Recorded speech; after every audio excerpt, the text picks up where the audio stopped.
대한민국 비상사태라 사상 초유의 상황. 이 말이 여러분 무슨 말일까요? 일단 이 사진 한 장을 보십시오. 이주호 교육부 장관입니다. 이분이 밤사이에 말입니다. 대통령 권한 대행의 대행이 됐습니다. 대행이 됐다는 뜻이에요.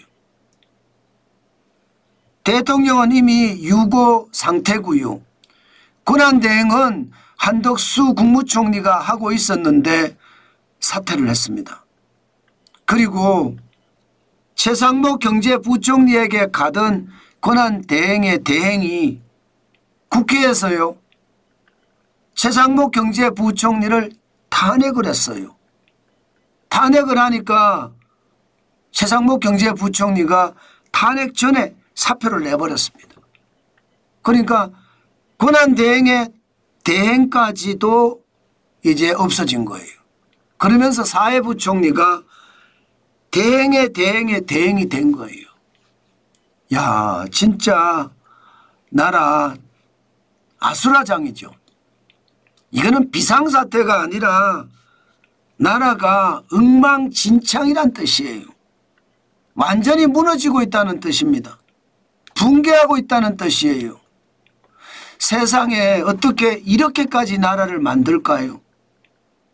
대한민국이 이렇게까지 뭉개버려도 되는 건가요? 저는 한덕수 권한 대행이 사표를 내고 대통령 선거에 출마할 수 있죠. 대한민국은 민주주의 국가이기 때문에. 그러면 정치권에서는요. 최상목 경제부총리에 대해서는 탄핵을 하지 말았어야 돼요. 그런데 그런 거 필요 없습니다. 정치는 국민이 하는 거라고 이야기하지만 개 풀 뜯어먹는 소리고요. 다 정치는 권력자들이 하는 겁니다. 그러니까 더불어민주당은 똘똘 뭉쳐서 최상목 경제부총리까지 탄핵을 시켜버렸습니다. 그러니까 탄핵 전에 사퇴를 한 거죠. 왜 이렇게까지 할까요? 결국은 말입니다. 대법원에서 이재명 더불어민주당 대선 후보에 대한 공직선거법 위반에 대해서 파기환송을 했습니다. 파기환송에 대한 쉽게 말하면 보복 아닐까요? 그런데 이게 누구한테 보복하는 거예요, 여러분? 이게 누구한테 보복하는 겁니까? 아니 실제로 일어난 것은요. 대법원 전원합의체에서 이재명 대선 후보에 대해서 위법했다. 유죄 취지로 파기환송을 한 거예요. 김문수가 골프 치지 않았다.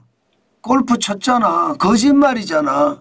허위사실 공표가 맞다는 거 유죄. 백현동 부지 용도 변경 국토부 협박에 따라 이루어졌다.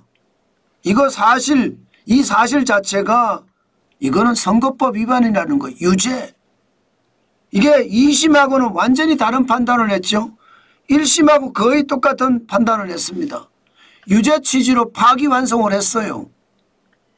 유죄 취지로 파기환송을 했으면 이제 고등법원에서 재판을 또 받겠죠.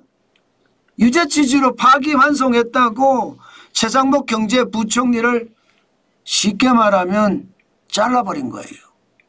아니 나라가 얼마나 어지럽습니까 지금. 경제가 무너지기 직전이에요. 이런 상태에서요.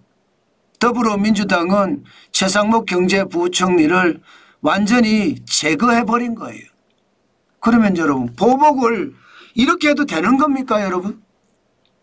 이게 여러분 대법원 전원합의체에서 판단한 내용을 가지고 행정부에 대통령 권한 대행의 대행까지도 탄핵을 한다? 이거는 미친 겁니다. 어느 누가 보더라도 이거를 미쳤다고 이야기 안 하면 그것은 정상이 아닙니다. 대한민국을 무너지게 봐도 그냥 무너져라, 대한민국 망해라 이렇게 생각하는 사람이 아니고서는 진짜 잘못됐다고 사람들은 다 생각할 겁니다. 더불어민주당 이재명 대표는 정치는 국민이 하는 거라면서요. 진짜 웃기는 소리잖아요. 그리고 국민의 뜻에 따르겠다면서요. 아니 사법부는요 법치를 시작하는 국가의 운영 틀입니다. 그런데 사법부도 무시하고 국민의 뜻을 따르겠다고요? 아니 국민의 뜻을 따르겠다는 사람이 국민의 가장 중요한 먹거리를 책임지는 그런 수장을 탄핵을 해버립니까? 말도 안 되는 이야기잖아요. 말도 안 되는 이야기. 이대로 가면 여러분 대한민국은 진짜 쪼그라들 겁니다. 안 그래도 대한민국 보세요. 안 그래도 대한민국 지금 최악입니다. 2024년 2분기에 마이너스 0.2% 성장을 했었잖아요. 3분기 4분기 0.1% 성장에 그쳤습니다. 2025년 1분기 마이너스 0.2%예요. 대한민국은 지금 경제가 고사하고 있습니다. 이런 상태에서 말입니다. 경제부총리까지 탄핵을 시킨다고 난리를 치니 사퇴를 하는 아주 최악의 사태가 발생을 했다. 저는 이런 생각이 들거든요. 저는 여러분 지금 민주당의 행태를 보면 대한민국이라는 국가도 없고요. 대한국이라는 국민도 없습니다. 오로지 그들 권력을 공고히 하는 데만 관심이 있습니다. 여러분 이렇게 되면 나라는 더 심각하게 될 거예요. 저는 여러분 법은 법대로 법치가 확실하게 세워져야 된다고 생각합니다. 당장 말입니다. 헌법재판소에서 이제 판결을 했으니까 고등법원으로 갈 거 아니에요. 그럼 고등법원에서 이제 재판정을 정할 거고 최대한 빠른 시간 내에 재판정을 정하고요. 또 그 재판정에서는 선거 공판에 관한 서류를 직접 가서 이재명 대표에게 전달하고요. 그런 다음에 가장 빨리 판결을 내리고 재상고를 하더라도 재상고를 하더라도 대법원에서도 가장 빨리 판결을 내려서 6월 3일 대통령 선거 전에 모든 판결이 끝났으면 좋겠습니다. 국민에 대한 관심이 없잖아요. 그들의 권력에만 관심이 있잖아요.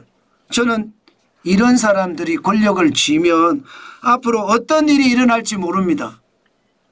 그런 측면에서 보면요. 최대한 법치를 세우고 법치가 바로 서야 대한민국엔 더 강한 그런 대한민국이 되지 않을까요? 만약에 고등법원에서 빨리 진행을 하고 재판이 빨리 이루어진다면 자칫 잘못하면요. 5월 10일에서 11일 5월 10일 11일이 대통령 후보 등록일이거든요. 이때 등록을 못하잖아요. 그러면 사법부에서 대법원까지 이재명 더불어민주당 대표에 대한 선고가 유죄로 확정지어지면 민주당은 대선 후보도 없이 대선을 치러야 됩니다. 저는 여러분 이렇게까지 하는 것은 진짜 나라를 망치는 거다. 이것은 결국 나라가 완전히 무너지는 거다. 저는 그렇게 생각합니다. 제발 법치를 세워서 법치대로 대한민국이 움직여져야 합니다. 지금처럼 말입니다. 경제부총리까지 탄핵을 했다는 것은요. 저는 갈 때까지 간 거다. 그렇게 생각합니다. 그만큼 나라가 지금 백척간두에 있다는 뜻이에요. 결국 말입니다. 결국 더불어민주당 이재명 대표에 대한 선거법 위반 선고가 파기환송으로 나면서 민주당은 그 보복 차원에서 최상목 경제부총리까지 탄핵을 하고 그 과정에 사퇴를 해서 이제 대한민국에는요 경제 수장조차 없는 상태입니다. 이런 상태에서 우리 경제가 잘 될 거다 그렇게 생각할 수 있을까요? 아닙니다. 경제는 이대로 꼬꾸라지고 붕괴될 가능성 굉장히 많습니다. 그만큼 충격적인 상황이 지금 벌어졌다는 이야기입니다. 저는 여러분 경제는 한시도 멈출 수가 없습니다. 그런데 경제사령탑이 없어요. 경제를 어떻게 경제를 어떻게 살릴 수 있겠습니까? 국민은 안중에도 없고 권력욕에만 지금 불붙은 것을 보면 너무너무 안타깝습니다. 너무너무 안타깝습니다. 제발 정당의 본연의 활동, 정치의 본연의 의무, 국가와 국민을 위해서 일하는 그런 국가 지도자가 됐으면 좋겠고 그런 지도자가 나왔으면 좋겠습니다. 지금처럼 자기 권력에 안주하는 사람들이 계속 나라를 통치를 하면 나라는 산으로 갑니다. 그만큼 나라는 어려워진다는 뜻 다시 한번 말씀을 드립니다. 여러분 제발 객관적이고 이성적이고 그리고요 과학적인 판단에 의해서 지지하시는 거 잊지 말았으면 좋겠습니다.